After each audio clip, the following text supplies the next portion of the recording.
Good morning. Good morning. Good morning, everyone. Good morning. All right, so let's just get started because we only have about 30 minutes before Tyler's training at 10 o'clock. So I'm just going to get started. Good morning. Thank you for joining today. There's a few things that I want to talk about today, especially some required documents that you guys need. I have come across a few issues that I would like to make sure we all understand so that way we can prevent from this happening. So that's one of them is the seller disclosure. I've noticed a lot of you are waiting till after closing, trying to get your client to sign a seller disclosure. That's not how it's supposed to work. You need to have your buyer. So if you represent the buyer, you must have the seller disclosure signed before it goes under contract. Not after, not when the admin tells you you're missing the seller disclosure in order to process your check. You need to make sure you make that a habit. The best way to get that signed is when you're sending the offer, you send it along with the seller disclosure. You should be reviewing the seller disclosure. Don't just take it from the email or the MLS and send it to your client and you have no idea what's on the seller disclosure. You have a fiduciary duty to your client. You should look at it. A lot of times what we've noticed, the first or two pages are check marked, the rest of it is blank. You have to make sure that what you're sending your client, you know what's being checked marked. Okay, if it's something you need to bring up to your client's attention, that is the time to do it. You are their agent. They're trusting you with the biggest financial decision that they're making. So make sure you get that done. If you represent the listing side, you want to have your seller complete the seller disclosure when you're sending the listing agreement. Don't have them after it goes live and now you have an agent asking you for it. You both, whether you're on the listing side or on the buyer side, you both have the same responsibility. You cannot say, oh, well, the listing agent never sent it to me, so I completely forgot. It's your responsibility to make sure you ask for it. Yes, they're supposed to list it on the MLS, but if they're not, you have to do your job to ask for it. And then if you're on the listing side, it's you should not have your seller sign an offer if the buyer's agent did not send you the seller disclosure signed by their buyer. We're waiting till closing, and now guess what? The buyer's like, I'm not signing this. Why didn't I see this during the transaction? And I don't blame them. Would you sign something after the fact? You're like, well, were you trying to hide something? Because why are you giving me this document now? Why wasn't this done with the rest of the forms that you needed me to sign? So please make it a habit, make it a note. You need to get this done. We cannot fill out the seller disclosure for our client. We can assist them to fill it out, but you should not be the one check marking everything and having them sign. They need to do it. You can go in person, you can just guide them to how to do it. Lead paint, another issue with lead paint is it's either blank from the seller listing side or they just checked marked or initialed one of the boxes. You have to make sure it's fully signed, initialed and signed. Don't wait till after closing. We are chasing a lot of other brokerages because we don't have that document. And we also have agents where chasing our own clients because they're like, I'm not signing this. I already closed and moved into my house. That's your problem if you needed that signed. Yes, Fran. One other problem that we've experienced here at least twice at Franklin Lakes is that the seller disclosure being used by the listing agent is the old seller disclosure. That has been a huge issue because that should be caught right at the very beginning. And since we do sign that disclosure, that signature means that you're reading it and accepting it. We need the seller's disclosure that has the flood on it. So that we've experienced here in Franklin Lakes twice. And it's not our agents putting the wrong one out there, but we are responsible for making sure the right one is signed. So.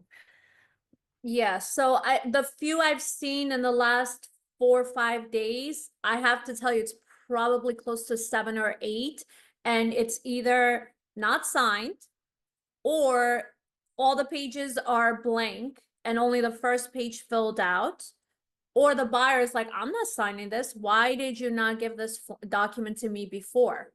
So please don't put yourself in a position, me or your manager is not protecting you or doing you a favor by making an exception for you to get paid. Because when the real estate commission comes to audit you, or if there's a lawsuit, now you have to protect yourself, you don't have this in your file.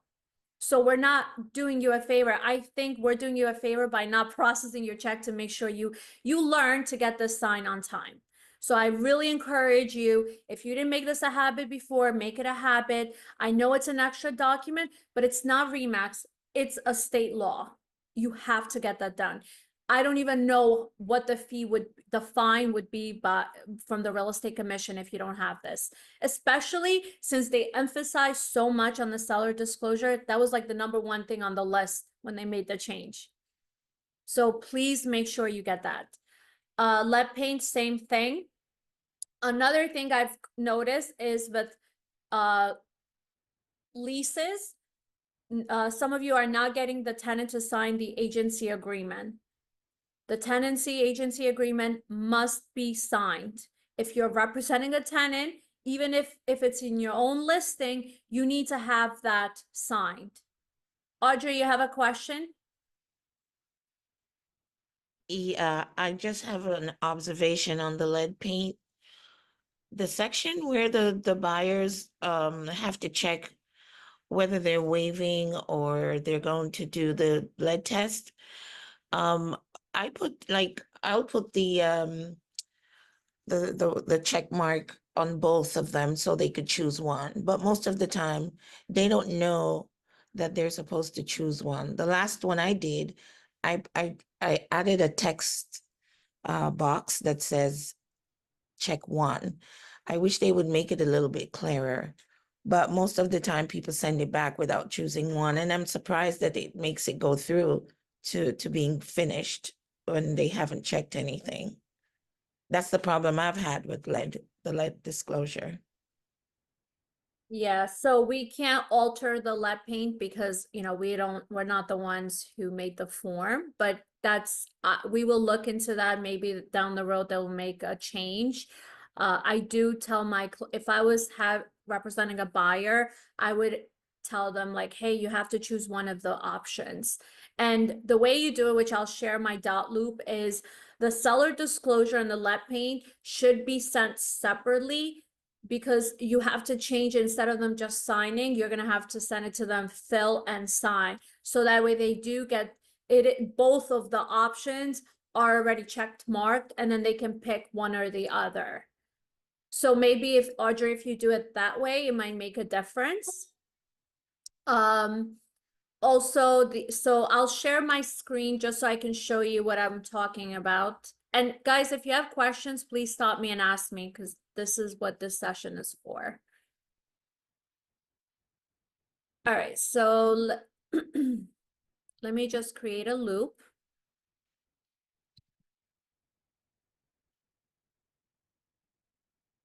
I guess I'll do a listing loop so we can see the lead paint. So this is where you add the address.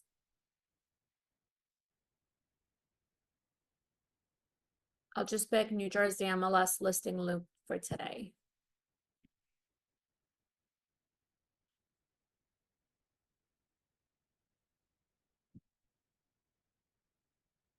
All right, so as you guys know, to send it as a bundle, right? So instead of you sharing individual forms, you can check mark all the forms that needs to be signed by the client, and then you go share, and then you see where it says, well, I have to add somebody, so let me add Fran.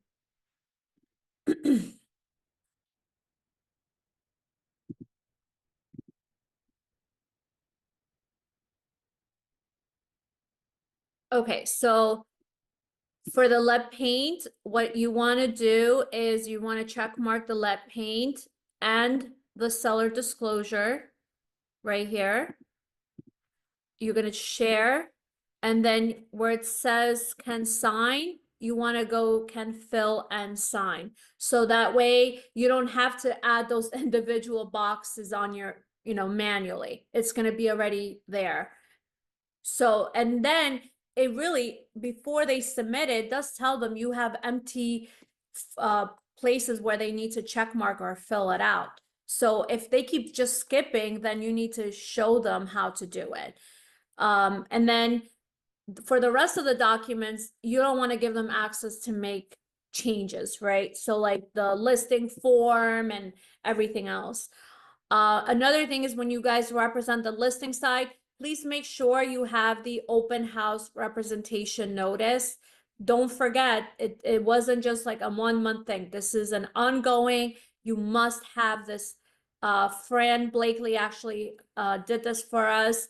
It's in every single listing loop. So what does this mean? If you're covering somebody's listing open house, you must go to a listing and get this and print it out if you don't already have one saved. All right. We all of the Remax Select listings, we technically all represent the seller. We need to disclose this. I am sure real estate commission is out there with testers. They will come to your open house when you least expect it.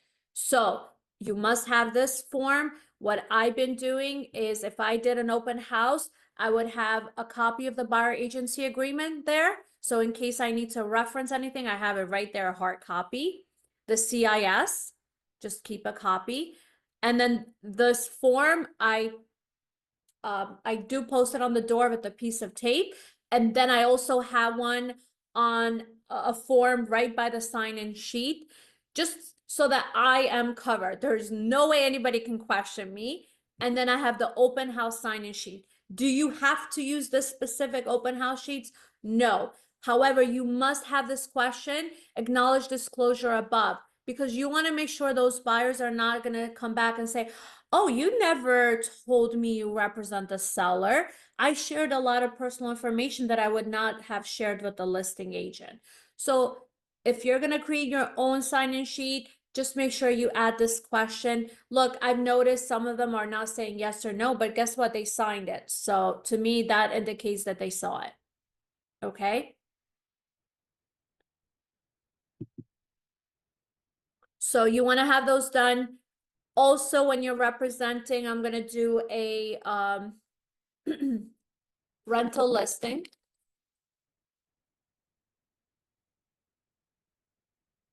Oh, I'm sorry, rental tenant side.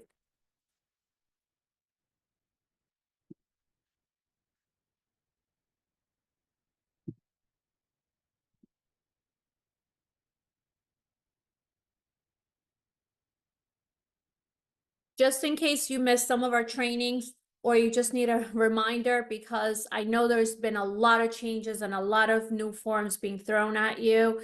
Just remember, if you represent a tenant and you need the tenancy agency agreement signed, but you also, if you're submitting a lease, you want to send it the cooperating broker compensation agreement. All right. See, it says lease. You need to do this because otherwise, look, most part, everyone is handling things just like before with rentals. Will you get one realtor who will say 1 month broker fee was just due to them and there's nothing in any document protecting your commission? We'll probably come across that. You want to get the sign when you're sending your lease. So that way the commission is being shared 50-50. Because if the listing agent says, hey, Fran, let's say me, I have the listing. I'm like, Fran, it's 1.5 months security, first month rent, 1 month broker fee. And now your client sends me a check to Remax Select.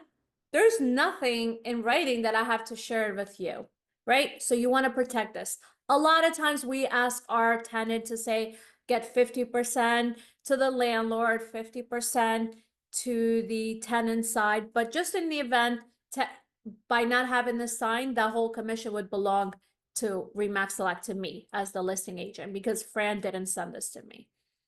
So make sure you get this signed. Any questions on this one? Anything on Dotloop that you would like for me to touch base before I go to Max Center? Hi, Donna. I do have a question. Hi, Sue. Yeah, hi. For the Monmouth Ocean, I mean, there are several loops in terms of the listing agreement. In the Monmouth Ocean loop, which is pretty comprehensive, it includes almost every listing agreement except the GSMLS, unless I'm mistaken. That means we have to create two loops. One is if I'm also the member of GSMLS and also the member of Monmouth Ocean or Bright. So is that possible to move to create, I mean, to include the GSMLS listing agreement in this loop as well? So we So don't have to create two.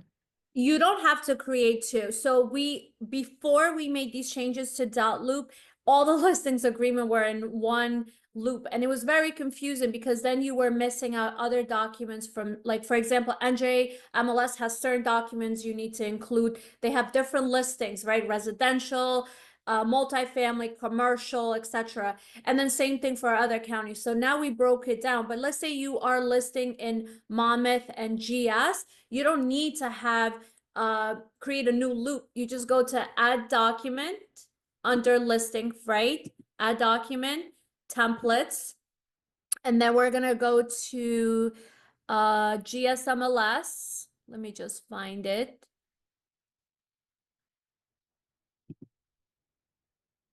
Right here. And then you have the coming soon, or you can have you know, the different forms that you need. And they will also be here, so GSMLS. So if you just remember all Remax Select 2024 documents, so you have right here, all the new forms will be here on this folder. Yes, I try to get to the template as well, but it looks like the template one are not fillable. Is that correct? No, they should be. They should all be because it's the same folder. Yeah, would you mind to include one and try it out? Yep. I may be mistaken. Yeah, Yeah, let me just get the, thank you. yep.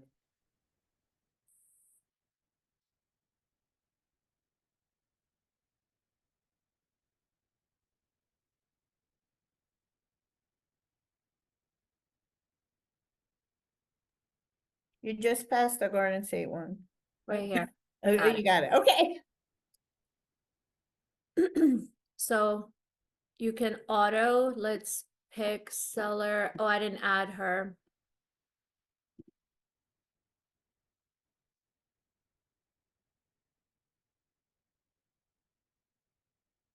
And then listing agent would be you, and obviously your manager at this point, it's me, but you would add your manager at this point.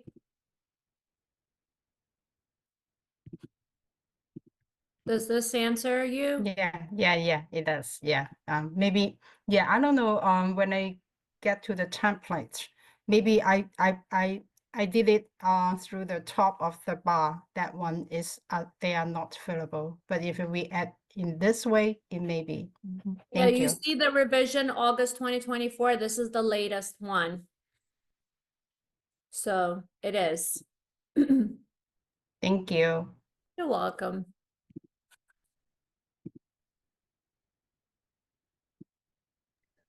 I got a question. Yes. When this whole buyer's agreement mess started, there was talk about getting a shorter buyer's agreement. Is that a dead issue?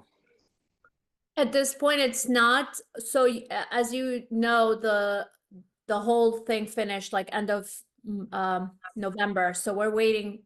Everyone is waiting on the real estate commission before they make any changes. I don't think it's out of the picture. I think for the most part, it's staying as is. I haven't seen or heard anything. Fran, I don't know if you have. Maybe you can't share it yet, but I'm sure one day we will.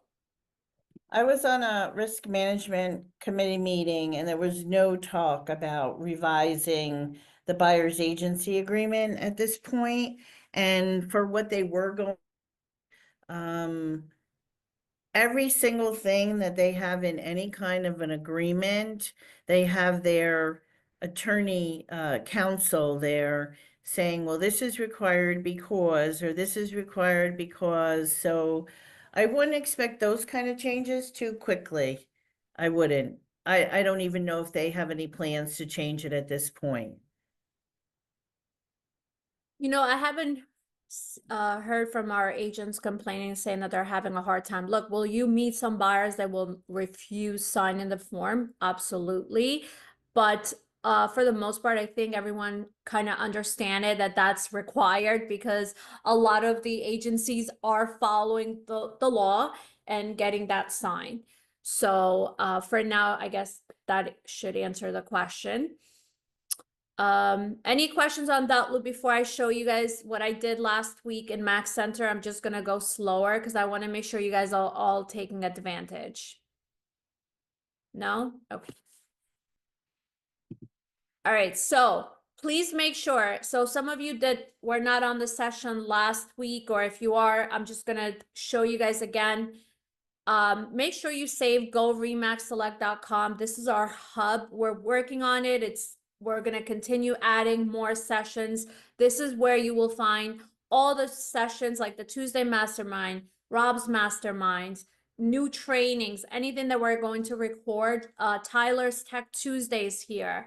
So if you missed any sessions, instead of you having to go to your manager, wait for an email to receive the video, just hop on here. It's always going to be uploaded for you. So this is our hub. When you first go to Go Remax Select, these are the 4 states that were licensed. You want to just go to the New Jersey hub. If any agents are here from Florida, make sure you go to the Florida hub. So once you're here, this is all the tools that we have available for you. But one thing that I really want you guys to take advantage, because I think we are missing opportunities on leads, is Max Center. So you're going to go to your Max Center. You need your remax.net email. And if you did not pay your dues, your yearly dues with Remax, your account is suspended. That means you won't be able to log in. So make sure you paid your $410 or you won't be able to get into this page. So here you are. Just so you guys know, R4 is coming up on February 24th to the 27th. If you were interested in going, it's a great networking event. So if you're interested, you can go here. The price is now probably $899, but it does include a concert. All right, so the first thing you're gonna do is, this is your page. This is how it's gonna look like. You're gonna go to apps and tools. And then you're going to scroll to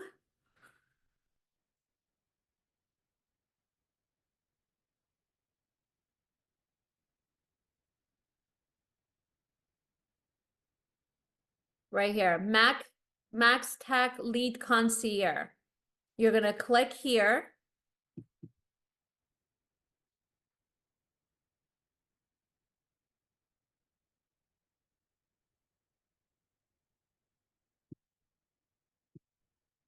Once you're on this page, just scroll at the bottom and then click on opt-in now.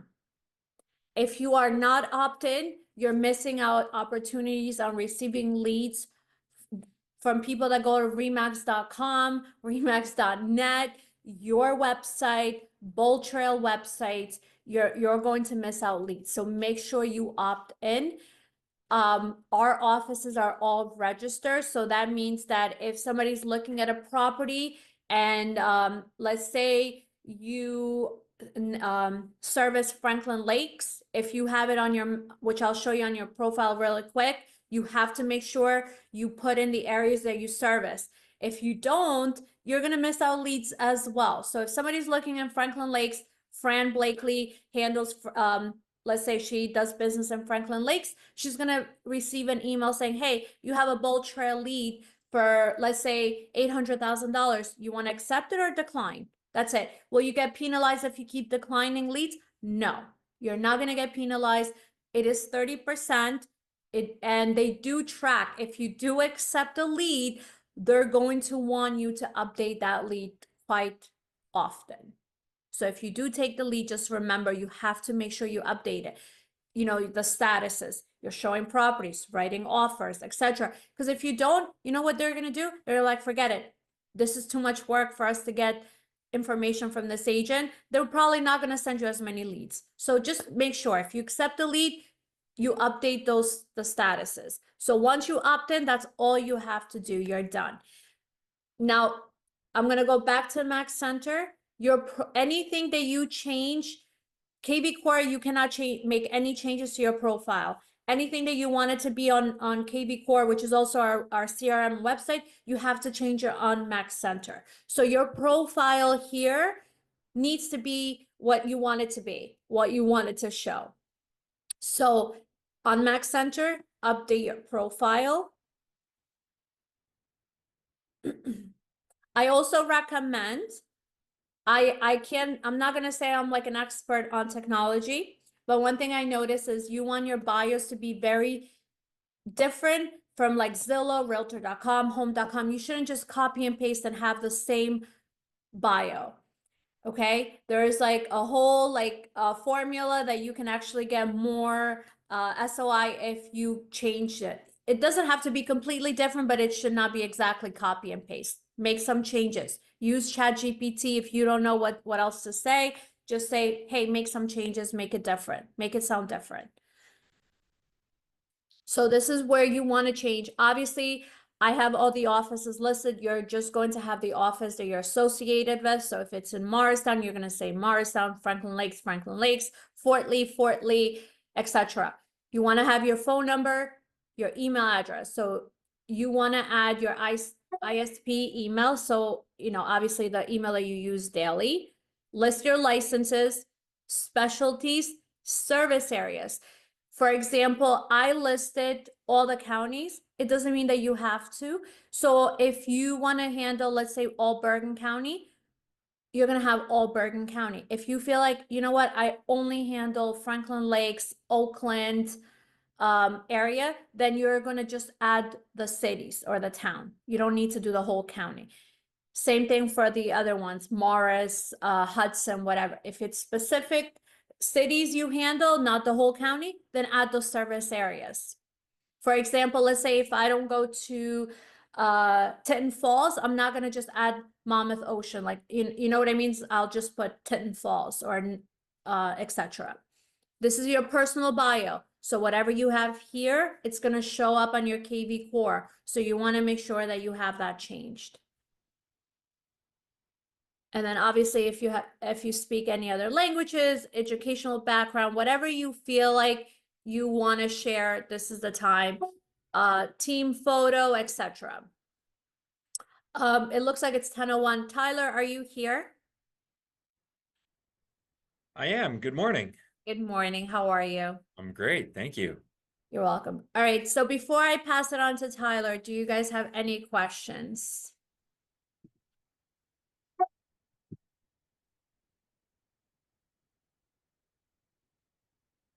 Good morning. Good morning. All Good right. to So see I'm going to pass it on to Tyler. Good to see you. How are you? I'm Really good. We're all doing good here in Arizona. It's a little brisk outside, you know, down in the 40s, 50s this morning, but we're not shoveling snow, so we're happy. You guys cannot be complaining because in New Jersey is really, really cold. I don't Yeah. know. What is it? Like 30? Yeah, probably. 28. Yeah, that's cold. That is cold. Colder than I like.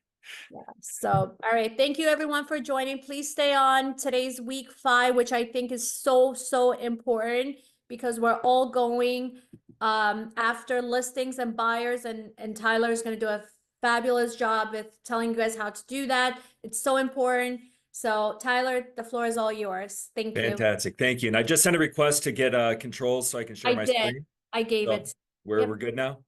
I think so. Perfect. There we go. We're all set. You rock. Thank you very much. You're welcome. All right. Well, good morning, everybody. Hopefully you're doing well. For my fellow Arizonians, it's an early start for some of you, so thank you for being online and being a part of this. I appreciate it. And as always, what I want to do is I want to make sure you know where to get help on all these Remax tools that are available to you. I mean, obviously, I have made myself available, but you've got a really proficient team at Remax that is supporting this system as well. So in the chat log, I'm going to put in a couple notes here. So bear with me for just a second.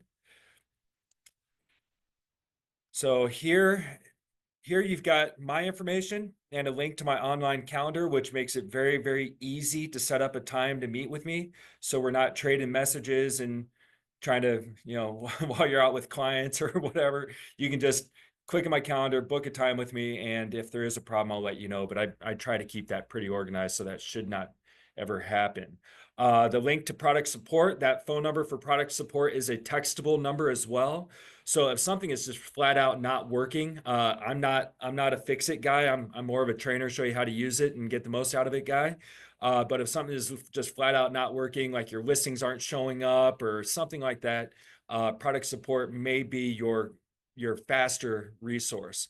I'm always happy to be a point person if you have a question, and if it does involve product support, we can engage them and get things hopefully working the way that you expect them to. The other link that I just posted is a link to all of the live Remax Max Tech trainings that are being offered on pretty much a daily basis. So in addition to what I'm providing today, the Remax support team has a full online calendar of events that you can register for and engage. The Ask Me Anything sessions are great. You're literally talking with Remax support staff, so you can pop in, say, hey, this isn't working, or how do I get the most out of that? And you're usually in a group with other people as well, so they're kind of collecting and sharing ideas, and if something's not working, they'll follow up with you. And then this last link that I've sent you, which is a YouTube link, these sessions that I've been doing over the past few weeks, they've all been recorded and posted to a YouTube channel. They're not public, just because the content is a little bit more isolated to the Remax Excalibur and Remax Select group. So you won't just find these if you go into YouTube. You do need the playlist link to access all of those previous videos. And based off of the feedback, I would like to think that we'll be doing another roundabout of these sessions maybe in a few weeks. So the response has been great, and I appreciate all of you that have given me feedback and have participated. So with that being said, we are going to get into the Bold Trail platform, and we're going to be talking about buyer presentations and seller presentations. So here, first off, if you haven't been in the Max Center system, I assume nothing. I want to make sure that everybody knows actually how to get in here, especially if it's been a while. So here I am at remax.net. If you haven't already signed in, you'll need to do so through the main screen here. I'm going to click back, and it's going to ask you for your remax.net email address and your password. And if you don't know what your password is or your username is, it's okay. A lot of people forget those. Just click on the forgot username or password link, and you can reset your credentials. Nobody on your staff has the access to your password, so don't waste time waiting for Idona or one of your other managers to get back to you with a password. We don't have access to it. Remax product support doesn't have access to it. You have to click that forgot username or password link in order to get back into the system. So it's a much faster, easier way to get into the system that you're trying to access. So once you are in, what you're looking for is the platform MaxTrack powered by Bold Trail tile. If you don't see it, click on all apps, this little blue button over here. I might have clicked it a little too fast for some of you. Click on all apps over here, and then scroll down, and when you see it, click on it. So here it is in the middle of my screen, and I can also bookmark it by clicking this little blue kind of a tassel looking thing, and that will make it kind of pop up towards the top of your list instead of having to scroll all over the place looking for it. So once you click on the MaxTech powered by Bold Trail tile, you should be taken into the system. There is a back door into the system that I found out on when I did my first week of training here. The tile, for whatever reason, wasn't working. So if you actually go to the Inside Real Estate website, or if you go into like Google, you can type in a Bold Trail login. There's a way to log in there. So just a quick tip, not anything that we need to dig into today, but that's just if there is ever a problem getting to this tile, you may be able to go to the Inside Real Estate website and get in through that system. So here we are in Max Tech powered by Bold Trail. Again, for any of you that haven't been in one of these sessions in a while, the name KV Core just basically got swapped out with Bold Trail. They threw some fancy new colors and graphics and kind of shrunk some things down to make it a little bit easier to see. But ultimately, the system is the same as it was when it was branded as KV Core. So KV Core, Bold Trail, same thing. Really, nothing's changed. Okay. When you get in on the left-hand side is where you're going to find all the different links and tools that are available to you. Today, we're going to be getting into this marketing tile menu item over here on the left. So we're going to click on marketing. And then, so in the previous iteration of KV Core, everything was called like Core Listing Machine, Core Social, Core Present, Design Center. The word Core is, you know, being phased out. So everything is just now Listing Machine, Social, Present, and whatever. So what we're going to be looking at is this Tyler, present. could you please go back to that marketing? I don't see It's it. over here on the left-hand side. It doesn't go away. It's just a little bit smaller than it was previously. On the far left, kind of towards the bottom, it's a little megaphone looking thing, Oh, and it says the word yes, marketing thank you. underneath it. Okay, so Got that it. will Thank you. always be there. That's a menu item. That will always be there when you're in the platform. If you don't see it, I don't know how you got it to go away. Please let me know. It's a fancy trick you just pulled off. But yeah, it should be there on the left. Just click marketing and then click get started once you are ready to dive into the present system.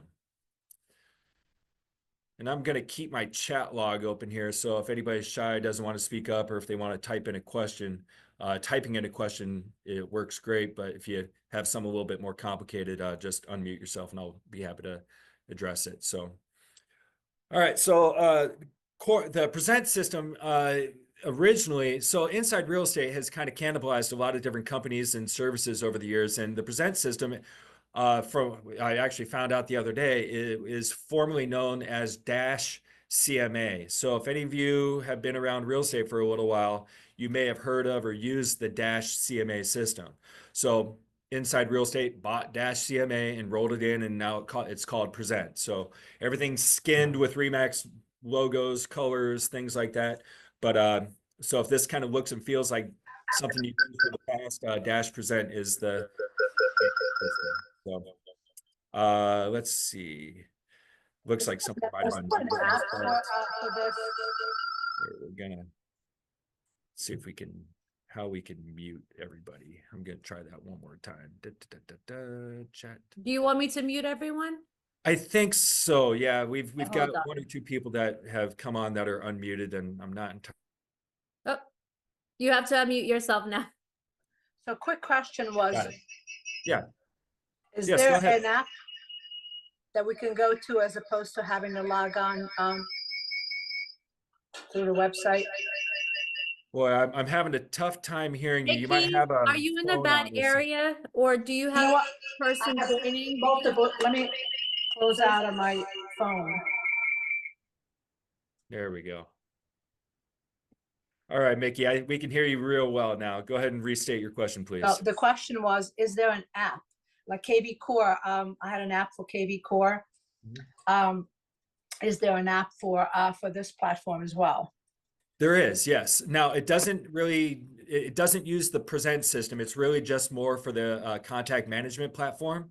So if I click back, and I'll show you how to do that real quick. Give me a second here. So if I go to the dashboard here in Max Tech powered by Bold Trail, let's see. Up here in the corner, you've got a link or a button that says download mobile app.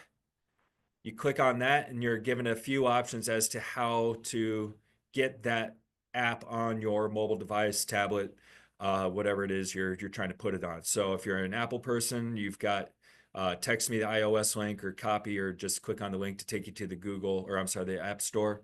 Same thing with Google Play. And then the Open House app is a completely separate app, and you have the same options down here. So again, the app doesn't have the present platform built into it. It's really just to manage your contacts. So if you need to create a presentation, you would need to come into the actual website on your computer. Okay.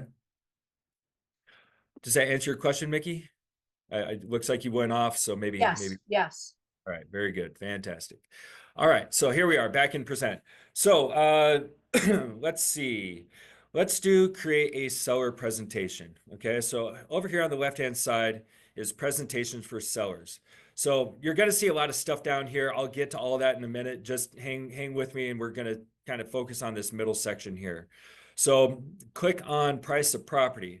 Now I actually, let's see, I pulled up a listing, an old listing. If you're pulling up an existing listing, it might kind of get a little wonky on you. So just keep that in mind. I'm using an old, not currently listed property just for demonstration purposes. I don't want to randomly type in an address and have it be a building or piece of land or something. So that's why I'm doing it this way. So we're going to go type in the address of the property that we are wanting to run the report on. So here's Legends Way and Anthem. All right, make sure if there's a suite number or anything like that, you enter in the information. Now, what's interesting is not always will the system pull the correct data from the MLS or tax records or wherever it's pulling this information from, because as you'll see here, it's saying bedroom count 0. Well, I know for a fact based off of the MLS plano here that I have, I can see it's a 3 and 3.5 bath. So I'm going to change the information because it is not accurate. You cannot put in half baths or quarter baths. It has to be a full number. I'll show you where you can kind of make a correction for that in the system. But as you can see, you can't go 2.5 bath, 3.5 bath, 3.25 bath. You've got to go full numbers here. Okay, so just pick I say pick the lesser of it. So if it's a 3.5 bathroom property, just go to 3. And again, I'll show you where you can adjust the parameters where you are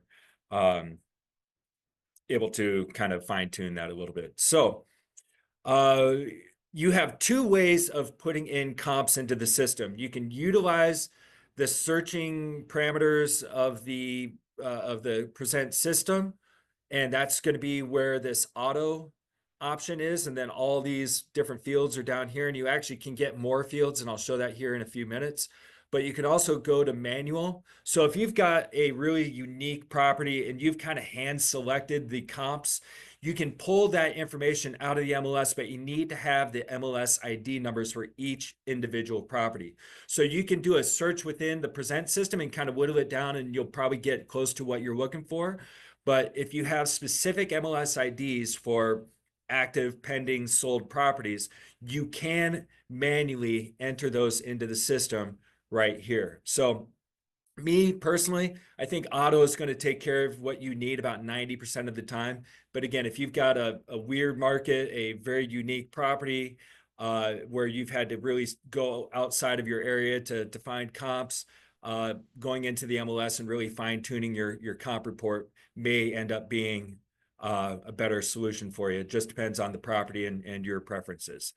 So as you can see on the map here, there's a lot of pins and things here. You can expand and contract your search radius. So you can go up to a 15-mile radius of the subject property, and you can shrink it down to 1/4 of a mile. As a default, 1 mile is your option. Okay. You can change the satellite. You can do some other funky things here if you want to do it. So I say just kind of let this be for the moment, and then focus on your search parameters over here. So property type, bed count, bath count. Now this is where I was saying you can adjust your bathroom range. So if you've got a 3.5 bath, you can do 3 to 4 baths. Okay. If you had 2.5 bathrooms, you would go 2 to 3. Or if again, your comps, there's just not a lot of options in your market, you can expand that out a lot further if you choose to do so. So that's where you can kind of compensate for that half bath. So if you do 3 to 4, it should get both of them for you. Whoops. There we go. All right. Square footage. As a default, it does a 20% plus and minus. Again, depending on the market, you may want to shrink that down or expand it out. Year built. One thing I don't like about the year built range is it goes, I mean, it's just got a really wide array here. So I would go to like 1998 to maybe if the property is built in 2001, maybe go 2004. Okay. Now, see this checkbox here? That's how you actually save the information. You got to click on that in order for it to you know, be saved in the search. Close date, you can go 6 months, you can go 4 months, you go 1 month, you can go up to 24 months. So again, depending on the property, the market, you may want to change that. Total lot size, you can change that as well. You can go to the acre, square footage, things like that. I'm not going to mess with it. I'm just going to click off. Now I'm going to come up here and I'm going to see my results. So it says I've got 1 active listed property that is a match. I've got 4 pending and 0 sold. So my job isn't here is not to teach you how to do a CMA. It's more about how to utilize this program to generate the results that you're looking for. So what I would do here is maybe let's see, expand out the year. So maybe go 1992 to let's do 2008, 2006. Okay. And then here we go. The information changes. So now we've got 1 sold, 3 pending, and 1 active. Okay. And you can mess with this a little bit more. If you want to go even kind of bigger out, we can go like this. We can go to 30 and 30. And then I'll show you what we can do to kind of tighten things up, because I'm assuming that we're going to have some properties in here that probably are not good comps, like they've been completely remodeled and the subject property is, you know, original. So we will have the ability to kind of fine tune our results here in just a minute. All right, so now what we're going to do is click Build CMA. And then again, we can go back and change this stuff. That's one thing that's really nice about this system is you can go in and change and update everything pretty easily. But right now we're just trying to move forward and get something going, and then we can kind of fine tune it as we choose. So kind of going from the top down here, we're looking for buttons and boxes really. So I click this edit search criteria button. It's going to take me back to the previous page. So will this previous button up here at the top. So edit search criteria is just going to take me backwards. Okay. So if I look in here, I'm like, oh my God, these properties aren't even close to what I need. I can go back and expand my search radius. I can change my parameters. I can do a lot of different things. Okay. So continuing to kind of work from the top to the bottom here. In the CMA, you have the ability to have your own suggested price listed or a price range, or the system will just automate it for you. So if you don't enter anything in here, that's okay. But if you've toured this property, the sellers are your neighbor, you know that thing probably better than they do. Yeah, you can enter in, yeah, this home is going to be $450, period. That's my suggested price. Or if you just kind of have an idea of the range it's going to be in, you could say from 400 to 475. But be careful. I tell people it is a natural reaction for a seller to look at that high range value. They're like, oh, I can get 475 for the property. But in the back of your head, you're like, if they get 425, they're lucky. So I'm always cautious of telling people to put in a range, because then you got to kind of talk them down from that top number why their home isn't going to get that value. So either enter in your own price or just kind of leave it as is, and then you can work through the presentation and give the dialogue that you've done probably hundreds of times. And for those of you that are newer, you can get assistance with that through your management and through different training tools that are available to you. But you know, talking about value of a home is obviously the highlight of a presentation. So make sure you know what numbers are in here, so you can have that conversation with the client. So over here on the right, you have the ability to switch the total price and price per square footage on and off. So if a property is really, you want to focus on the price per square foot more because it's in an area that is no HOA, every home is custom and unique, you could go to price per square foot. Okay. So again, continuing to work down, comparables. So this is where you're going to select on and off the different properties that have been pulled up in the report. So here you can see we've got 12 total results, active homes, 5, pending homes, 5, and we've got 2 closed. Now, as you can see, they're kind of, there's a pretty wide spread. Like here's one that's 1.8 million, and then you've got one that's 900,000. So obviously there's some differences there, and I can see right here that this one's 1,200 square feet more. So got to know what your subject property is. If you forget, you can click on the little X here, and you can go back, click previous to get that subject property square footage, or you can see, all right, that's what my parameters were. I've set it up to 4,800 square feet. I might want to reel that back and change it to 3,000 square feet or something like that. So it's easy to go big and then cut down. So I always like running my comps. I go big, and then if I've completely overshot what I'm looking for, just tighten the parameters. You want to have comps, right? Having one active, one pending, one sold is not great. It's not terrible, but you'd like to have a few properties, right? So here's where you can deselect properties. So I've already identified this $1.8 million property as a property that probably doesn't need to be in the CMA. I can click delete, and it's going to get rid of it.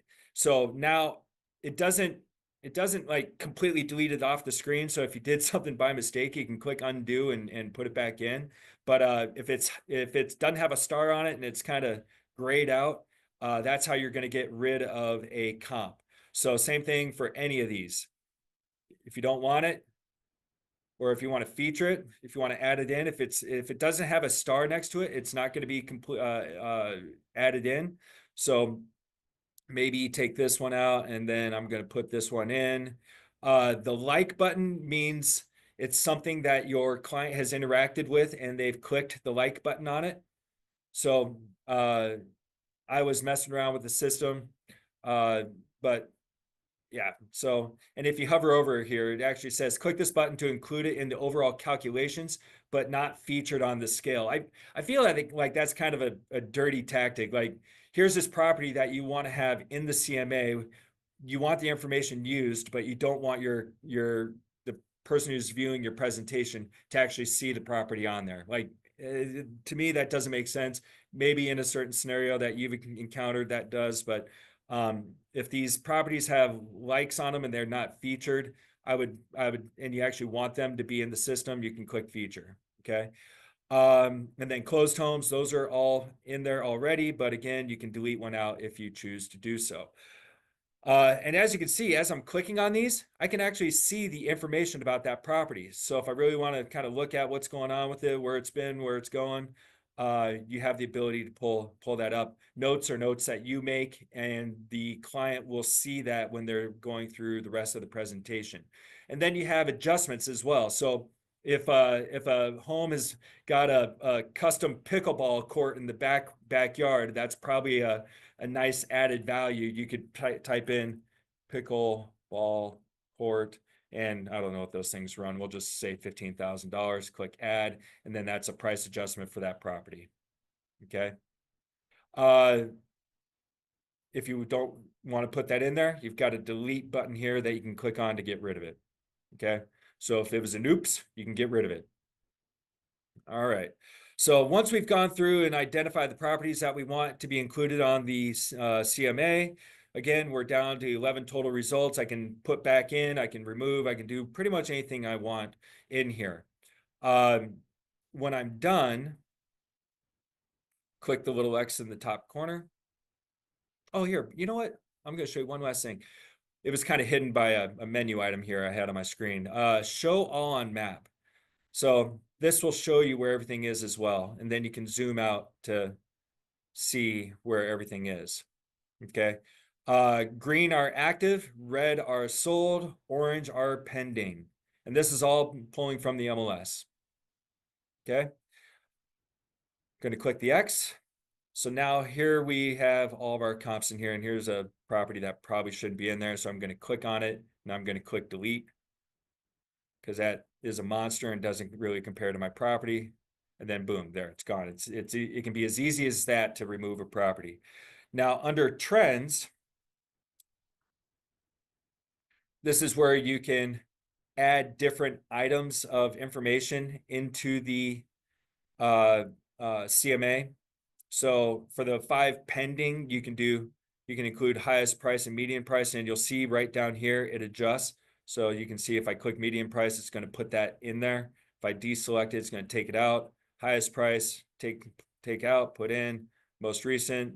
So you get the gist here. It just adds more information. So maybe if you're working with a really analytical seller, an accountant or a very detail person, you might want to just click all of these so they can get all the information and just make their head explode. Okay, you can check off as many boxes as you want. I don't believe there's any limit. And click the X to get out of there. Now, features. Now, this is where you can do more refined comps or create more refined comps based off of different features. So show all features. So in Arizona, Florida, we have pools. So having and not having a pool could absolutely affect the value of the property. Waterfront, not so much in Arizona, but in Florida and other areas, yes, that could become a very important part. So what I did is I want to make sure we're clear on this. You click on features here, back at the top of the box here. And then for active, it does sorting differently for active and pending and closed. So whatever you do on active and pending, you're going to have to go in and do it for closed as well. Don't know why. That's just the way it's set up. So show all features is what's going to bring up all of these different items that you can select. So again, if you check them off, that's what's going to adjust your comps and kind of whittle it down even more. So if I said I only wanted properties with energy green star rating, I would make sure that no is selected and or deselected and click yes, and that's what's going to pull in everything. So if I want those items in there, I click them on. Okay. Now show only comparable features. Just more of a quick snap way of doing some sorting here. And then closed, show all features, show comparables. You can go and kind of refine your CMA comps and details through these features here. So just kind of, yeah, depending on the property and how many comps you had, if you pulled a comp report and there was 30 properties listed, that might be a little too much. So you can come in here and say, okay, now, yes, I want, a 3-car plus garage. That you can select those things, and that's what's going to help change your comp list. Estimates, Atom, which is a third-party tool that basically analyzes housing market data. They generate a valuation similar to a Zillow's estimate. So Atom has basically created their own pricing estimate tool, and you can select it on or off if you choose. Yeah, it drops it down here. So Atom estimate, it's basically saying off of the average price of properties in that area of those comps, the average price is $958. Now, if I want to not deal with that, I can just deselect it and it goes away. So again, be careful as you're checking things on and off, kind of see what's changing, because it does change it in real time here when you're making changes. If you want to enter in your own estimate name, which I don't recommend because you're basically doing that up here anyways, that's what this is for. But again, I just have not found a good compelling reason to enter in your own estimate, because that's something that you need to really talk to the seller about, or if you would put it up there anyways. Okay. Click X, and then the outliers. This one I kind of had a tough time really understanding. It really is only going to include active listings and helps take out bad comp data. But really, if you're doing all this, if you're doing the refining work in the previous sections that I've been showing you, like in features and when you're building the CMA, the outliers, I don't know if you necessarily need to engage with that. Okay. But again, play with things. That's how I learn stuff. As I get in, I just click buttons, and that's how I learn. So, and speaking of clicking on things, as you are noticing here, as I scroll down, I can actually click on properties. And what's kind of cool about this is what the client is actually going to be able to see if you're sending them the interactive version of the CMA, which I'll show you how to send a digital and a print version of this here in just a few minutes as we get closer to the end. So as I scroll down, now we get into kind of like snapshot type data. So, average monthly list sale price, how's the market? Most comparables have been on for just 6 weeks, so that would be fresh. If that was 184 weeks, it would probably say stale. Selling pace, you can read these items as easily as I can. Some of them are interactive, so they can click on it and get more data. And this is what I love about this. I'm kind of a tech head, if you haven't figured that out already. So I like clicking on things. I like consuming information, data, stuff like that. So for somebody like me, these interactive charts and graphs and infographics are kind of nice to have. So I think you can pretty much click on everything. So there's only 2 sold properties in the CMA, so there's only 2 there. So that's why that looks the way it does. Okay. Now, at this point, we're going to assume that all of our comps and information are the way we want them to be. And we don't need to eliminate or add any other properties in. We don't need to make any adjustments. We just need to actually create a presentation now. So I'm going to click on Create Presentation. And it's going to take a minute. Hopefully it doesn't time out on me. Nope, we're good. All right, coffee is fantastic. All right, so again, working top to bottom here, emphasis, theme, and mode. These are basically the different types of presentations you can put together for your client. So default order, slides are ordered according to the default directions established in the customization settings and the default version selected here. Contingent, I'm shopping for you, make me list. It kind of changes the content of the slides a little bit. So you would have to go through and just kind of see which one works for you. If you look down here in the bottom left-hand side, you can see things kind of shift around. So it just basically reorganizes the presentation according to what your seller, the type of seller you're meeting and your presentation style. So theme, traditional, modern, luxury. So modern changes to a more Remax red, and then luxury changes it to collection branding. So it does not automatically convert to collection. So in our market, a we'll just say $1 million home would qualify. It's on the lower end of the collection, but it would qualify as a collection branding. There is no requirement within the platform that is going to prevent you from using collection. But the typical response is the price of the home should be 1.5 times the average sales price in that market. I kind of use $1 million, $1.25 million as the bottom end of Arizona. I'm assuming Florida and Jersey are going to be kind of close to that, or maybe a little bit higher, depending on the community that you're looking in. So the nice thing is you do get collection branding on your presentations here as well. Okay, so I've got some notes here, so I just want to make sure I'm not skipping anything. I'm reading through them here. Okay, introduction. Well, let's see. Do I want to do that next? Yes, I do. Okay. Or presentation. I didn't click on this one. Presentation is a full presentation that's going to have all this different content, most of it boilerplated, and it's going to have your CMA data in it. So it's all one massive presentation, and you can scale it up and down. CMA is really just going to have information about the property in the market. It's not going to get into what a seller needs to do to prepare their home to sell. Different, just again, you'll see in a minute when I start showing you the different slides, but it's really just going to be focused on that property and an analysis of that property and pricing. Then a single page review is literally just a snapshot of the core data from the comps that we have selected. So you can see it down here. This is what it would look like. Now, you do have the ability to add in more slides. So if you are like, yeah, this is good, but I want to add something else in as well, you can add it in. It's not going to force you to keep it at one page. And then the templates, you can still change those as well. Okay. So I'm going to go back to presentation.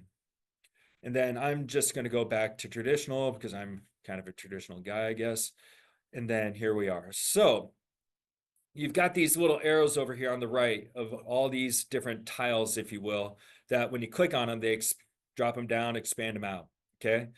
So introduction, you can change this by clicking on pencils. If you ever see a pencil, you can overwrite the information that's in there. So if you want to get really creative, say presented for, John and Judy Smith, you can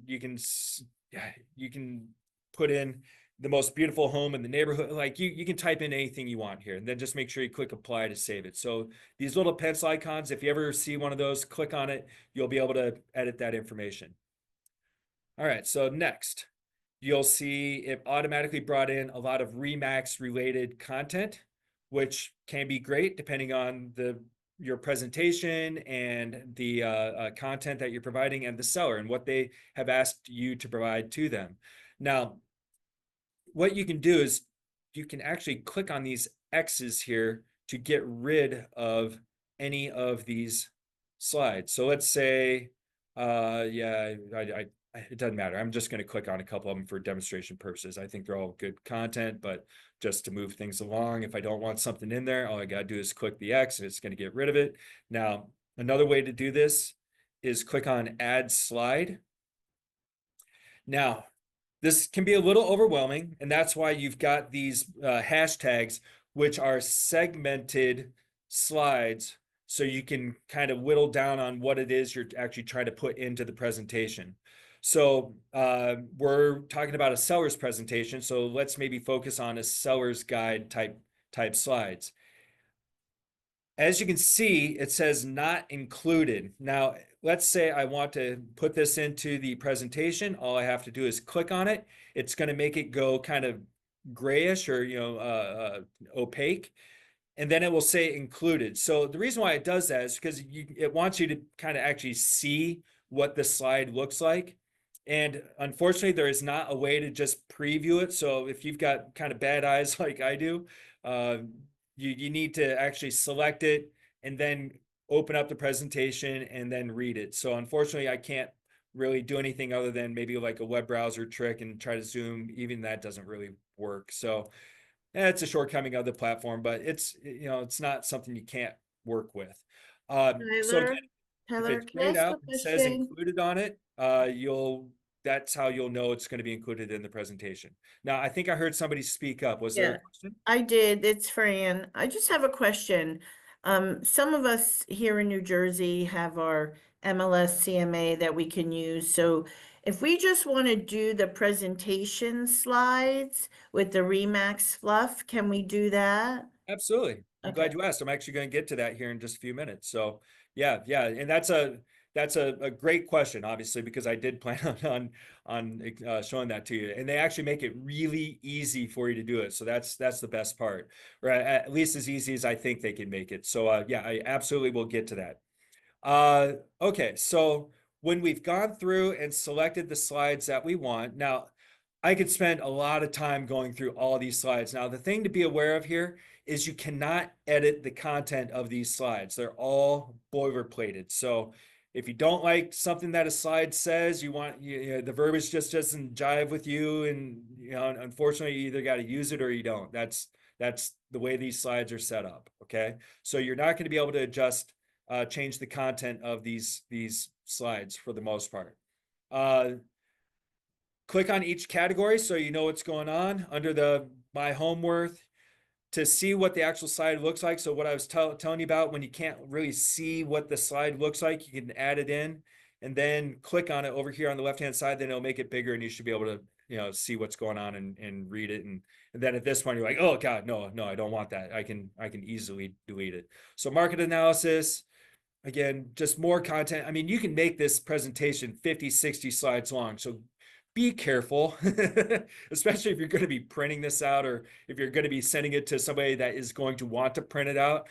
They might get a little irritated that you're sending them a 50-page market report when all they really want to know is what the value of their home is. Okay, at the very end, it's got your information. Again, these things are interactive here. So if they click on these, they're going to open up like a website or a contact capture form, which will all be linked to you. So don't worry, it's not going somewhere else. It's all being connected to you. And they can submit the information or do whatever they want to do with it interactive wise, and they'll get that information. Now, one thing that I've been asked multiple times is where the heck does this number come from? I don't have any idea what this phone number is. So the way the system works is it works off the office phone number that is set up through Inside Real Estate Bold Trail. There's a name for it, and smart number. Smart number is what they call it. So it's each office has a number assigned to it, and so long as you have the contact information for your client in your CRM. So going back to the Max Tech, and I'll show you another way to add it in here, but if I go to contacts and I add a contact here, as long as I've got that contact and their phone numbers entered into the system, if and when my client calls this number or texts it, it's going to go to me because the system will see the caller ID and say, oh, that's Tyler's client. All right, forward it on. So don't worry so much about this phone number, but do worry about making sure that anyone you're sending your market reports or your CMA to, make sure that they're loaded into your CRM. Okay. Joe Daly. Yep. That's actually where I'm going next. How to print and share this with people. So what we've done here is we've kind of fine-tuned the actual presentation. We've added in stuff about Remax. We've added stuff about, selling a home and, market dynamics and how it can affect the pricing. And I mean, there's tons of content in here, which is awesome. You can't get that through your MLS CMA tools. So that's why I love this system.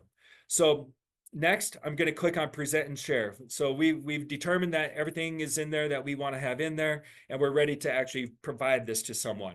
So here you've got some different options. Now, as I said, there's another way to get your client's information into your CRM from this page. So before you just fire this off via email or text or whatever, click save and add client. So I'm going to save this I've got myself saved as a client. Now, if I have never worked with this person before and I haven't entered them in, I can click on, I don't have a client, that I can quickly add in their first name, last name, email address, and then I can add in their phone number and other stuff later, and then just click add to add in that contact.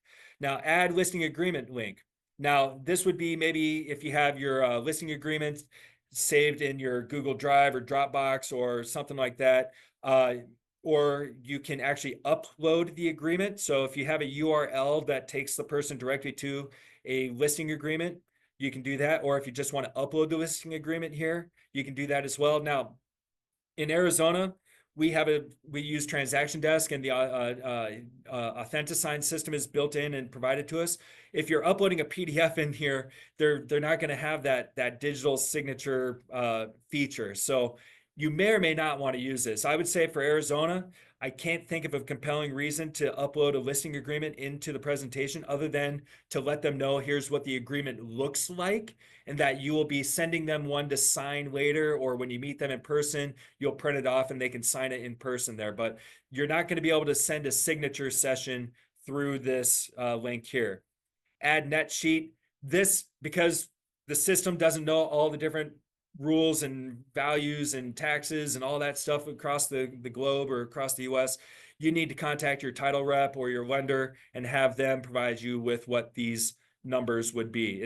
This system is not going to populate those for you. Add video link is where you would click to upload a video, maybe a personal message to the person. Open presentation. This is actually going to let you see what the presentation looks like. So if we give it a minute to load, again, if you've got hundreds of slides loaded in here, it's going to take a minute. But this is what your client would see if you're going to email this to them. And that's actually where I'm going next with this. So I'm going to close this. Now, email presentation, because I don't have the client selected, I'm now going to put in my name. All right, click add.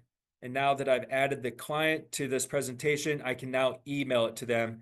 And then I can see who it's going to. I can say CMA for your home, and then whatever message I want to put in here. Then I can click preview or send, and I would click send if I wanted to send it to them. And then Joe, this is where you wanted to know where to download and print if you actually want a hard copy version of the presentation, you can click on this link here and it will save it as a PDF to your computer, and then you can do with it whatever you want. Now, the downside of the PDF is it's not interactive, okay? So if you're downloading the PDF and you're going to email it to someone, or if you're going to print it, especially if they print it, they're not going to be able to click on some of those items that's going to show them additional information about that property and things like that. So again, if you're working with somebody that is not tech savvy, or if you really want to blow them away because you're going to print this off on, 70-pound paper or 120-pound paper, glossy, whatever, you can do that. Just know that you're going to be cutting off some of the nice features of the system as well.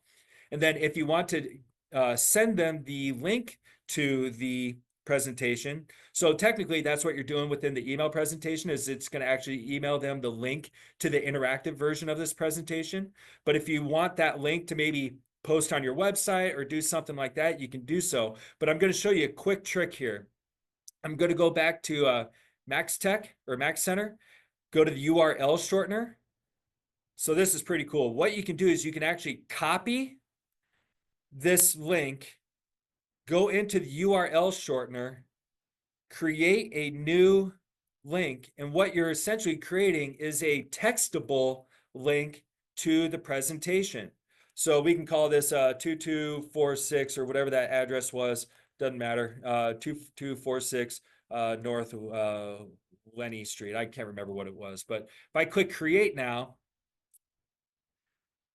I've got this link here that is short enough to text to a client as well. So now, granted, if they're pulling up a CMA on their phone, I don't know how easily they're going to be able to see it. It just depends on who you're sending it to, but you can text them the link to your presentation as well.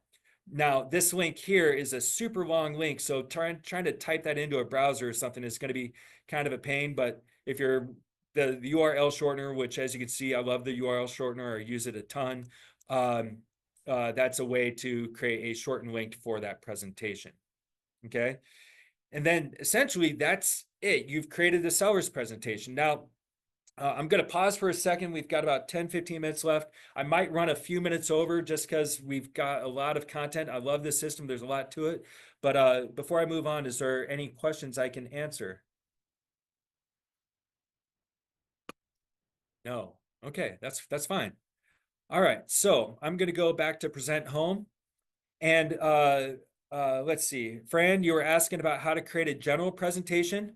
Just in case I don't get there, the fundamentals of the system are really the same. You click on over here on general presentation. It's on the far right-hand side. You click start, and it's basically going to just take you straight to the slides. Okay, great. So Thank you. then here is where you can click, a bit about me, or whatever it is you want to put in there. You can edit this content, and then you can add in all those different slides that are available. But because we're not pulling any kind of data, MLS data, you're not going to see MLS data type slides in here. So it's going to constrict a little bit of the content that's available. But all the boilerplate stuff that's available, both commercial, collection, all that is going to be available within the presentation. And then you're basically at the same point where you can go to present and share when you've added in all the slides, and you've got the different links available to you that we had on the other page. Now, add agreement link. So that would be maybe a buyer broker agreement or something along those lines. You can add those in there. Again, you're not going to be able to make them signable, but you can provide them with the information so that you can have a conversation with them about that presentation. Is texting allowed from the computer? That's kind of a big question. So yes, you can text from within the Max Tech platform. You would have to go to your contact, and keep in mind that everything is going to be going out from the smart number that is assigned to the office, or if you want to pay for your own specific smart number assigned to you, you can do so. I think it's like $20 a month. You can get there through the marketplace, but you can text your client through the system, but you have to go to the contact in your CRM in order to do so. Okay. Let's see. Win the presentation, buyer tour, win the offer. So When the representation is kind of like a general presentation in a way, but it's really more geared towards a buyer. So they've already got some of these slides in here that talk about buyer, what a buyer is going to encounter when they're searching for a home, things like that. So they kind of already thinned it down to just the nuts and bolts of what you need in a buyer presentation. But again, you can change the branding on it or the feel of it, and you can add in all those different slides as well. So you can add in a ton of content if you choose to do so. So again, it's just kind of a quick, easy way to get a buyer presentation put together. So let's see, I'm gonna go back to, let's see, what's the best way to go back? Present and share, and then I'll give it a second. Present home, there we go. So buyer tour. Now, the buyer tour, here's the thing about a buyer tour. First off, this is not a map or GPS tool. It's basically to kind of preview to a buyer the homes that you're going to be looking at. It's not going to show you how to get there. You need to enter in the MLS IDs yourself. The system does not have a CMA, like the CMA type parameters and those things where you can go and just select from a list within the system. So unfortunately, you would need to go into the MLS, print off your MLS sheets or however you want to do it, and then get the MLS IDs and enter them into the system here. And then it will bring them up on a map, and you can enter them in that way. So in the essence of time, I don't have MLS IDs to enter in at the moment, and I don't want to take the time going to look for them. But if I entered in 5, 6, 10, 12 MLS IDs, it would just basically bring them up on a map, and then it would create basically a detail page for each property. And what's cool about this is it's interactive. You can send it to your client, you can print it off. It can go that way, and all the look and the feel and the content is all the same through the system. Okay. When the offer is very similar to the listing presentation. So if you're wanting to place an offer on a home that we were looking at, let's just do 1, 2, 6, 9, 4. Is that going to bring up anything? Shoot. Here, let's just use this guy again as our 2240 West Legends.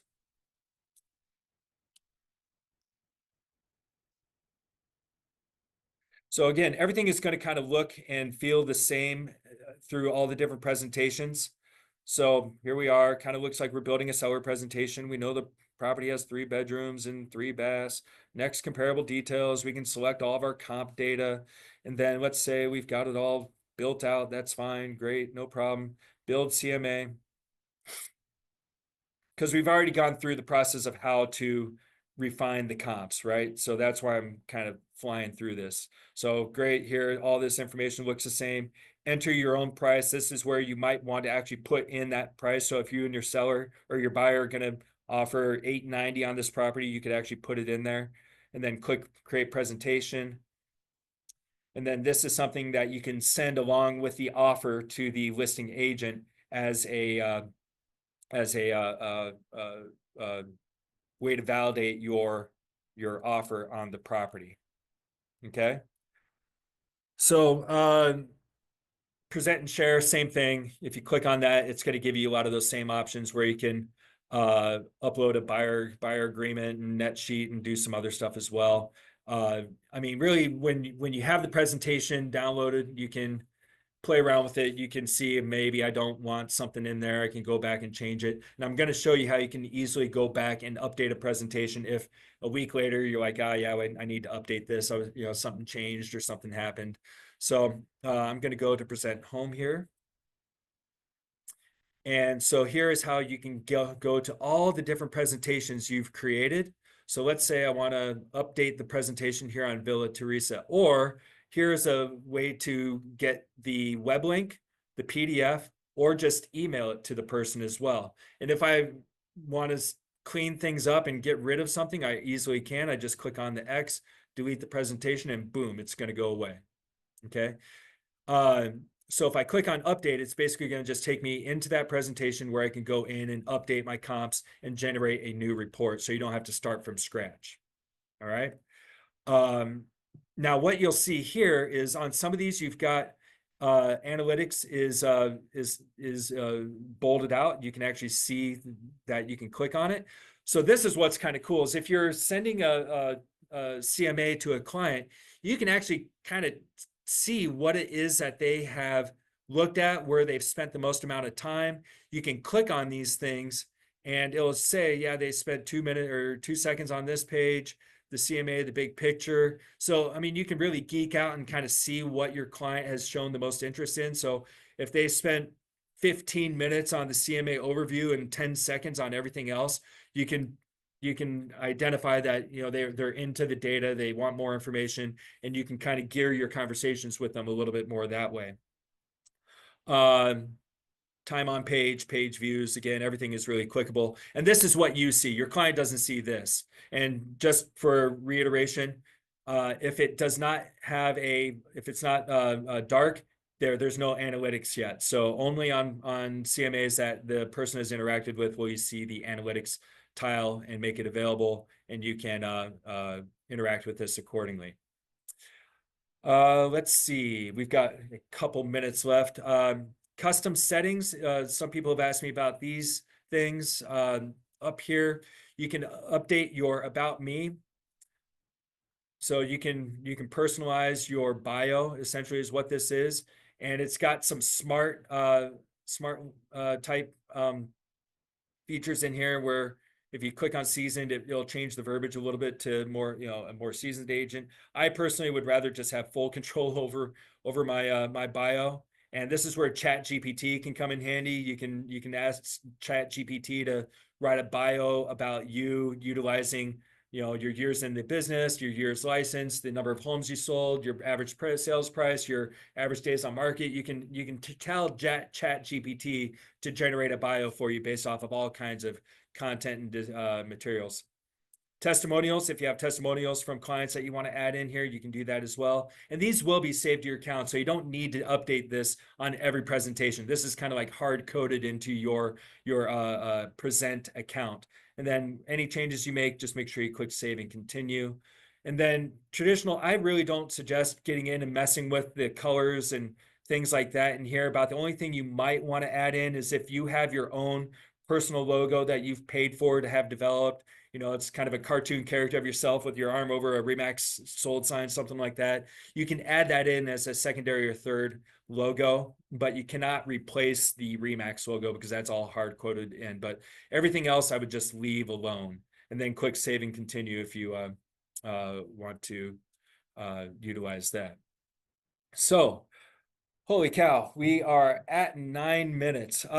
Present is probably one of my most favorite tools of the system. I love the fact that you can create a presentation that is visually stunning, that will help a buyer seller kind of understand the process and the process of buyer selling a home and the value of you and Remax, which is, let's face it, that's why we're all here. The Remax brand is immense and it carries a lot of weight.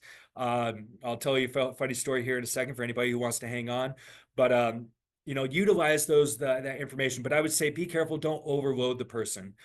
You can also create the presentations that are just data driven, where people can really click and interact and have fun with it. So create a presentation for yourself. Do a CMA on your own home. Like, you know, get in there and just test this thing out. Let's test drive it, see how it looks. Email it yourself. Set yourself up as a client or your spouse or a friend or anyone, and then send them the report and get feedback. Say, how does this look? What do you think? So that way, when you send this to somebody, you actually know what you're sending and what it looks like. So get in, play around, test out. Setting yourself up as a test contact in your CRM is probably the most important thing you can do with this whole platform, so that you can test and feel and know how the system works, so that when a client says, hey, I just got that text, that email, that presentation, can you tell me about this? And you're like, you don't want that, right? So anyhow, lots of cool stuff in here. We're going to be talking about the open house app a little bit next week. We're going to get into the marketplace, the property boost. We're going to get into kind of the last segment of what is available to you through the Bold Trail platform.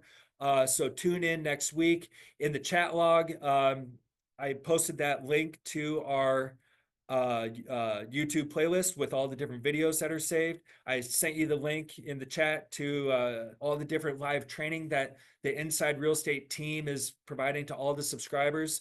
So you can utilize that as well. And yeah, I know time is valuable to all of us, so I'm gonna shut up and answer any questions you have. And for anybody that wants to stay on, I can continue answering questions, share my funny Remax branding story. But I'm not going to go any further into the Bold Trail system in terms of present and what I wanted to show you today. So if that's what you came here for, we're done. Otherwise, if you have questions, comments, feel free to stay on. I'll stay on for a few minutes and answer them.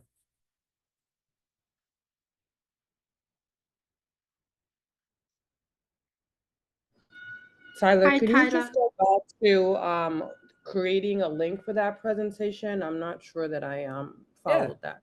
Yeah. So here's what I'm going to do is I'm going to cheat a little bit. So under Legends Way, I'm just going to go back in and update the presentation. Then let's say I've made my adjustments. I've done what I need to do. I'm just ready to get to the link that we're looking for. And by the way, to all of you saying thank you, I appreciate you being online. I actually really do enjoy these trainings. I'm always learning. I'm striving to get better. So I'm open to any feedback, positive, negative, to make these things valuable to you and the rest of the group. So you've got my contact information. Feel free to text, email me, call me if you have more questions or feedback for me. I'm definitely open to it. So, and Janet, to get to where you are, to your question, I'm just trying to get to the very end here. Now, there's a quicker, easier way to get here from a presentation I've already created, but I'm just kind of going through like here, let's say we're doing this the first time. Now we get to the end and we've got this link down here. So you have to click the copy button here, and that's going to say copy to clipboard. Now, the URL shortener is a tile within Max Center. So if I go back to dashboard, I've got it bookmarked. Actually, it looks like it may have gotten unselected. So if I can't find the URL shortener link or tile, I just click on all tabs or all apps, and then I find the URL shortener here. And you can do this for any long link. So if you are trying to text like a Dropbox link to somebody, and that Dropbox link is like 4 billion characters long, you can come into the system and click create link. And then you got to give it a name. So you would call this, Berry Street presentation. And then you paste. So I'm on a PC, so I can right click and I can paste. I can do Control V. I can paste it in there because I've already copied it by clicking this copy button back here. So I can paste it into here, click create, and then it's going to create that short link, and I can copy it. It'll even make a QR code if I want to kind of personalize the link. Let's say that looks like garbage. I don't like that. I can call this Berry Street. Okay, I can customize the actual QR code to rem.ax/Berry Street, and it is very important. It is case sensitive. So any shortened URLs you create, make sure you pay attention to capitalization because that will make a difference. Let's see, going back to core present home. Janet, did that answer your question? Yes. And I also have the option to create that QR code there and send that to a client with the presentation. Yes. Now the QR code is within the URL shortener, not within present. You will not find QR codes in present. Right. To create a link and/or QR code, we have to go into that shortener through Max. You go to the URL shortener, create the link, and once you've created it, you'll then get the option to have the QR code. And we're going to talk about the URL shortener in a little bit more detail next week as well. But I mean, it's a great question. Like I said, I'm happy to answer all questions right now. So in the update page, Thank you. You're welcome. No problem. Does the web page we already sent to the client, does the update? Yes, it does. So the question is from Sue.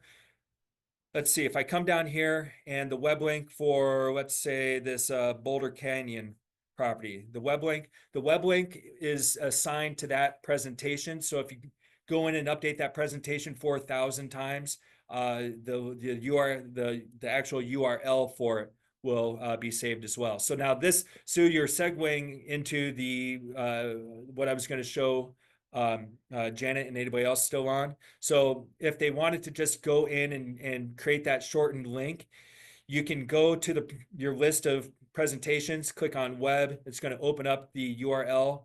You can then copy and paste this into the URL shortener here. So that's how you can do it a little bit faster without having to click through all the different steps of creating a presentation. If you're just trying to create the link on something you've already created, but if you're doing one from scratch, you will have to go through the entire process to create the presentation, which will then give you the web link and the ability to download and email the PDF. Okay. Sue, if you have a follow-up question, you're more than welcome to unmute yourself or type in your question in case I have missed the mark here. Yes, I do. Yeah, thank you so much for the answers. But actually, my question is, when we already send the web link to the client, and then today I want to update some of the things in the presentation. Does it automatically update what the client see? I No. mean, if I send it yesterday, say for example, I send the link yesterday, and then Right. I have an update today, and Mhm. at the end of the day, if the client opened the link, do they see my updates, the most updated version, or they're only seeing the version that I sent them yesterday? That's my So question. I do understand the question, and the answer is if you are not, you have to go in and update the presentation in order for that presentation to update on their end. So the link will update as you update that specific presentation. But if you go in and if you, it's not pulling live data from the MLS. Once you create that presentation, it's done talking with the MLS. It's not going to add in comps. It's not going to do anything. So that's why you go down and you click this update button to do a new update for that presentation. And if you create a new presentation by mistake or intentionally, that is going to be a completely different link. Even though you might have the same address of the property, it's going to be a completely separate presentation. So if you're wanting to keep that link alive and breathing and updating, you need to make sure that you're updating that presentation yourself, utilizing this update link on that presentation that you have created. Does that make sense? Yes, yes, thank you. All right. Yeah, you're welcome. No problem. So I got to get this story out real quick. One of our managers was meeting with a recruit at a Starbucks about a week ago. And while he was meeting with the recruit, somebody came up on behind him and tapped him on the shoulder and said, "Hey, you sell real estate, right? I could use some help." And he's kind of dumbfounded because he wasn't really expecting that. He was in this conversation and whatever. And he's like, yeah. How did you know I sell real estate? And he's like, "Dude, you got a Remax logo on your shirt. That's real estate, right?" He's like, "Oh yeah, that's right. I wear this shirt all the time. I didn't even think about it." So uh don't hide from the public. Don't hide the fact that you're Remax. I mean, some of you wear the balloon loud and proud. Great. I love it. But even just having something as simple as a little balloon symbol on the chest of your shirt or on your hat or on your handbag or something like that, you just never know when you're going to get tapped on the shoulder. So uh, don't be a secret agent. Wear the pin, wear the badge, wear the brand. What's the worst that can happen? Nobody taps you on the shoulder. What's the best that could happen? I had one agent that double-sided about $4 million worth of business off of wearing their name badge in a Costco one day. So I would say that worked out pretty well for her. Let's see. It says to create CMA, took 30 seconds, but where is the CMA? Joe, are you able to unmute yourself? I'm not sure I understand the question.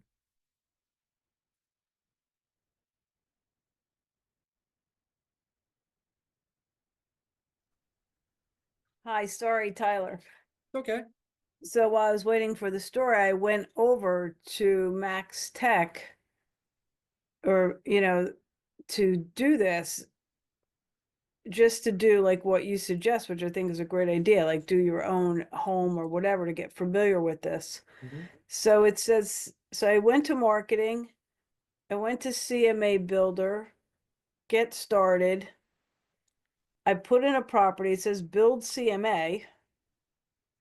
but then it says it takes 30 seconds, but then I don't know where it populates from. So walk me through this. You use some words that I'm not familiar with, just because I'm very stuck on how everything is labeled in the bold trail system.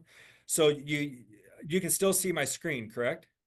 Wait, I can go back because I'm I went Here. over to the Max text powered by Bold Trail.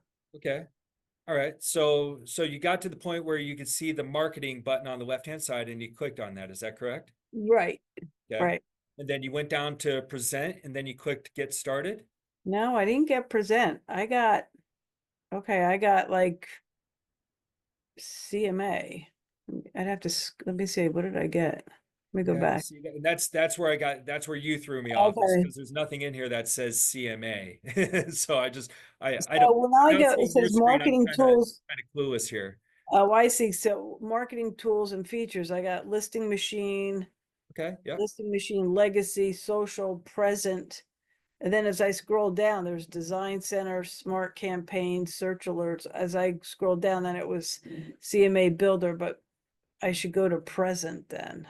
Yeah, I'd go to present. I see, if you look at my screen, I don't see CMA builder. So that might be something indigenous to your market, your office. So I really don't know how to answer that question. You might want to See contact if I product go to support. present, see what it says when I say get started. If I go to present, it says get ready to win. Yep. And I'm doing it right along with you. So I think we've got you back where you need to be, if Where I based need to off of what be. you're telling me. Because I did this comp and I was like, I don't know where it went. Okay, so now I got sellers, win the listing, full analytics, custom content, CMA, start. Okay. So if you're wanting to do a comp analysis on your own home, you could either do win the listing or win the offer. Because Right. what you're looking for is this CMA. See how it's checked off down here? If you can, I don't know if you can see my screen or if you're able to flip back and forth, but you can see these little check marks next to all these different items that are underneath the type of presentation that they had Right. offered here. So you're looking for ones that have CMA, because that's going to have comparative market analysis Right. data Gotcha. included. So And anything it's that interesting. doesn't, I'm meeting a client tonight about listing his property at dinner. So that's why I wanted to where I get to print this and bring it with me. absolutely. So yeah, you've learned how to do it, but do you have any questions about the process that maybe I wasn't clear on, or you saw something No, I you weren't think sure I'm about? good as long as I can get it. Like I'm in like, I think the right thing was the present, which is a different screen than I had up before. So Yeah, no, yeah, that's I don't know why that popped up for you. Again, if it creates a problem for you, you probably want to contact product support, and they may be able to tell you or fix it, whatever the issue may be. But I'm not experiencing that same option. So we're seeing different things. kind of interesting. Yeah, it is interesting. I've never seen or heard that before. And again, this product support team is surprisingly proficient.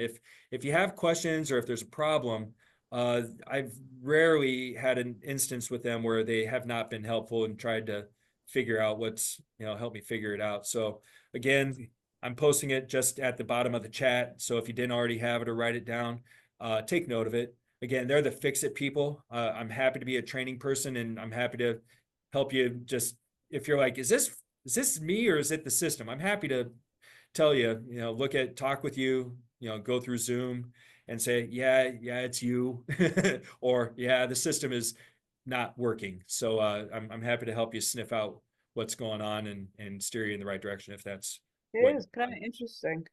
What's that? I said it's very interesting because I have like 14 blocks there of marketing tools and features. Yeah, you've got something different, or they've identified you as somebody that maybe you aren't, or I don't know. I don't think it's hurting you. I mean, having more options, if anything, it might confuse you, but at least you know where to go for the present system. Yeah, And exactly. covered today. So, all right. Well, thank you so much. of course. No, you're welcome. Thank you for being on and answering or asking questions and not being shy. So, Is anybody else that is online have any questions regarding this or something we've covered in a previous session or something you saw on Bold Trail that you're kind of curious about? Again, we've got another session next week, same time, same channel, 8 o'clock Arizona time, 10 o'clock East Coast time. We're going to be covering just kind of the odds and ends that we haven't already covered with the Bold Trail system. So we'll be getting into marketplace lead engine in a little bit. Might talk about playbooks, some tips and tricks that I've picked up along the way from interacting with agents that are using the system and going through support and attending classes and things like that.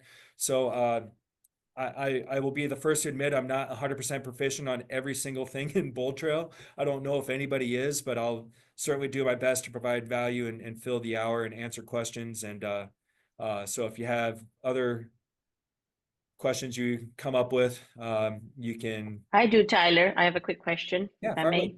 Yeah, This is please. Lisa from Parkland, Florida. Yes, I just wanted to have your opinion on RPR. I think you previously said that you use RPR.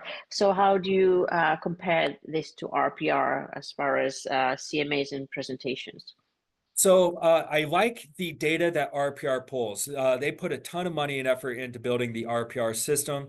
So I think from a personal standpoint, it is a good system for a very analytical client. There's tons of information in there. You can do a lot of different reports. I mean, our CMAs are kind of like cars, right? Like there's probably a few dozen good CMA systems out there, and they're all going to have little features that are better, different, worse, more interactive, less interactive than others. So NAR RPR, for those of you not aware, it is a nationally provided service through NAR. So you all have access to this for free. You just go to narrpr.com and sign up. You'll need to know your NAR ID number, and I just put a link to it in the chat. But to answer your question, how do I put this? I like the ease of use and especially the branding and all of the boilerplate materials that are in the present system. RPR is anyone with NAR has access to this. So it's very general. It doesn't talk about the value of the RE/MAX brand, the billions of impressions, how buyers can prepare themselves to buy a home, how sellers should be aware of market dynamics and what they need to do to get their home optimized for top dollar. RPR is really more just data and presentation about that particular home or about that particular market, which is really good. But when you're trying to demonstrate your own value as a selling agent or a buyer's agent, the RPR system just does not do a fantastic job of that. You would need to bring information from a third-party source or something that you've created in order to kind of fill those gaps. And that's not because the RPR doesn't want to provide it. It's just, how do you do that when you've got 600-700 real estate companies out there that all have access to this tool? So I like our NAR RPR for kind of deep down market and property data and reports. There's some cool marketing tools in there as well, but Present, I think, does a better job of explaining the value of what it is a RE/MAX agent brings to the table.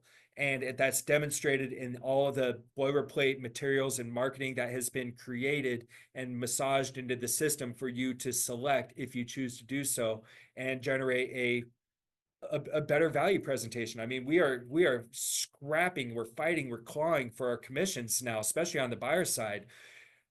Meeting a buyer with just your keys in hand and your phone, say, hey, let's go look at some houses. I mean, that I'm not implying that that's what we're all doing, but I mean, let's face it, that's what some agents are armed with. But if you have a presentation that talks about you and the value of the brand and how buyers can navigate this new market and explain the difference of what an iBuyer like a Open Door provides and things like that. I mean, that's just more data and information that you are handing to a client that makes you look better and more valuable to that person. So there are going to be times where the NAR RPR system, I think, is going to be valuable to you and your client, and that's great. Use it. I like it. I mean, within our own intranet, I promote our NAR, the RPR trainings that they have a ton of them. They're doing weekly training on their platform. So once you get in, go to help, click on training area, and you will see they've got a well of different training and live webinars that you can sign up for. So you can dig into that more later. So I've given you a much longer answer to a very simple question than you probably were anticipating, but hopefully that answers it. Yes, thank you. Because I do use RPR all the time. I love it, and Yeah. I'm just wondering, should I change to, KV Core? That's what was really my question. Yeah, I think get in and play with the KV Core system. Treat yourself, like I said, set yourself up as a dummy contact and just kind of get a feel for the experience and determine what kind of experience you want your client, your prospect to have. And RPR may be the better way for you to go because you know it, you use it, you like it. But Present does bring a different type of value that I think everybody should strongly consider, even if it is just the general presentation. If nothing else, create a general presentation, then massage in the RPR data as a secondary or complementary component to that presentation. Hi, Tyler. I have maybe this is a private question. Yeah, So, do you recommend to use a different CRM instead of using BoldTrail as your main CRM? Well, if you're going to be utilizing tools within the BoldTrail system, you're kind of forced to use the contact management tool just so that everything is connected. Because if you're going in and just creating presentations and trying to email them out and text them out or whatever you're wanting to do, you kind of have to have the CRM in use. Now, again, kind of talking about CMA tools, there's a few hundred of them out there. There's a lot of different contact management tools out there too that all kind of look and feel and do different things. So it's really a personal matter for you to determine whether you want to dive into the contact management tool of BoldTrail. You can go as shallow or as deep as you want. I mean, I've got agents that if they're if all they're doing is sending out presentations to their contacts, they're just kind of building them one at a time. They're not really setting up hashtags and building out groups and downloading their entire database into the BoldTrail platform. They're just kind of using what they want, which is kind of nice. But I mean, there's an immense amount of value to the system and the CRM in terms of how to segment and communicate and make notes and do all kinds of stuff within the CRM, which is, I mean, you could do a whole day's training on just the features of the CRM. So yeah, I think you should become at least somewhat familiar with the CRM to be aware of how the system's going to interact with it. And if you want to go further, add more contacts, all that, you certainly have that ability. So yeah, personal preference is kind of the short answer. Is, yes, it's a great tool and I think you should use it, but let's face it, not everybody's going to love BoldTrail. That's just the way it goes. Some people love Mercedes, some people love BMW, some people love Honda. It's just personal preference.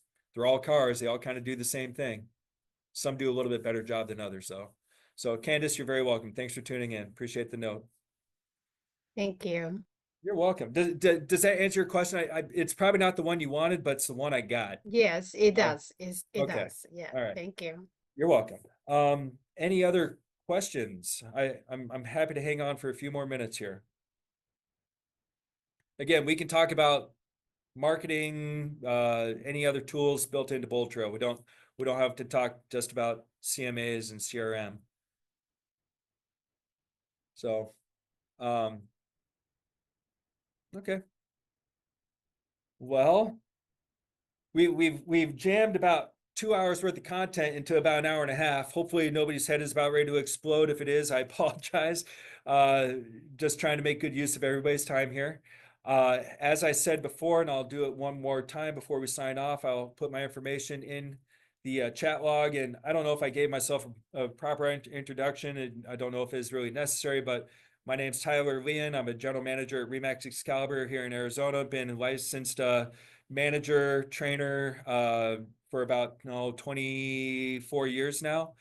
And I don't actively list and sell real estate, but I've been licensed for, like I said, 24 years. I've been working with my agents to help them do marketing, just as much supporting the agents is what I have done for 24 years, and I love doing it. So I'm a resource to all of you within the Remax Select and Remax Excalibur network.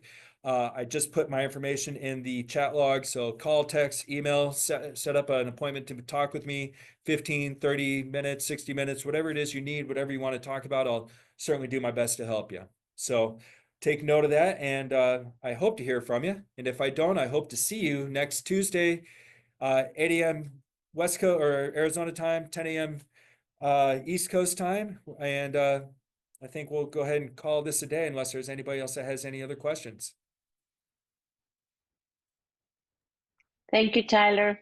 All right, Sue, you're a gem. Thank you for being on here. I really appreciate it. Thank you all of you for hanging in there and listening in on this. I really appreciate it. And I hope you have a good rest of your week and good luck with your presentations. Take care. Thank you.